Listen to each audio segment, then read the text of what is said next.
Breaking news చూస్తున్నాం. కడప జిల్లా మాజీ ఎమ్మెల్యే వీరశివారెడ్డి సంచలన వ్యాఖ్యలు చేశారు. రాష్ట్రంలోని నరూరపు రాక్షస పాలనను అంతమొందిస్తామంటూ ఘాటుగా విమర్శించారు. ఏపీ కాంగ్రెస్ చీఫ్ షర్మిల ప్రశ్నలకు సీఎం జగన్ చెప్పలేకపోయి తాడేపల్లి ప్యాలెస్ లో దాక్కున్నాడంటూ ఆరోపించారు.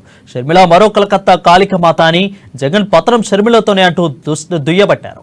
ఏపీని అత్యున్నత స్థాయికి తీసుకెళ్లాలని సీఎం కుర్చీలో కూర్చున్న దొంగ సీఎం జగన్ అంటూ తీవ్ర విమర్శలు గుప్పించారు.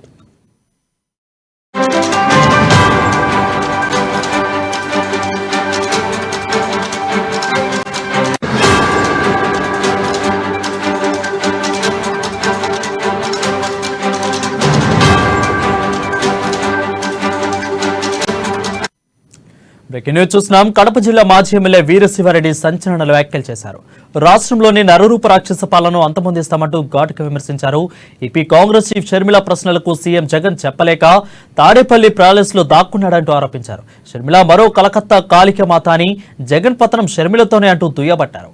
ఏపీని అధ్వాన స్థితికి తీసుకెళ్లారని, సీఎం కుర్చీలో కూర్చున్న దొంగ సీఎం జగన్ అంటూ తీవ్ర విమర్శలు గుప్పించారు.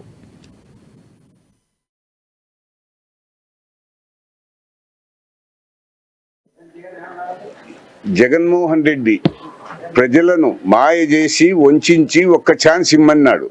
ఒక్క ఛాన్స్ ఇవ్వండి అని అడిగి 151 సీట్లు తీసుకొని ఆయన ముఖ్యమంత్రి అయినాల నుంచి కూడా ఈ రాష్ట్రాన్ని 30 ఏళ్ళు అభివృద్ధి లేని రాష్ట్రంగా ఎన్నిక్కి తీసుకుని పోయినాడు.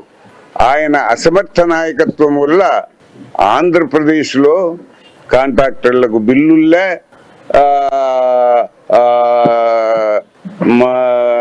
మిగతా ఏ విషయాల్లో కూడా అన్నిట్లో కూడా వెనకబడి ఇచ్చేదే లేదు. ఆయన ముఖ్యమంత్రి నాల నుంచి మైన్స్, వైన్స్, మినరల్స్ దాచుకో ఇదే నినాదంతో ఆయన పరిపాలన పక్కన పెట్టేసినాడు.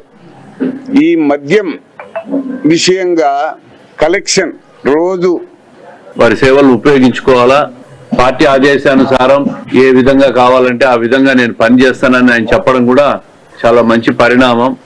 వారి సేవలను భవిష్యత్తులో రాబోయే ఎన్నికల్లో అందరూ కూడా వినియోగించుకోవాలా, ఆయన అనుభవాన్ని కూడా వినియోగించుకోవాలని చెప్పి అందరినీ కోరుతున్నాం. తెలుగుదేశం పార్టీలోకి చంద్రబాబు నాయుడు గారి సమక్షంలో జగన్మోహన్ రెడ్డి ప్రజలను మాయ చేసి వంచి ఒక్క ఛాన్స్ ఇమ్మన్నాడు. ఒక్క ఛాన్స్ ఇవ్వండి అని అడిగి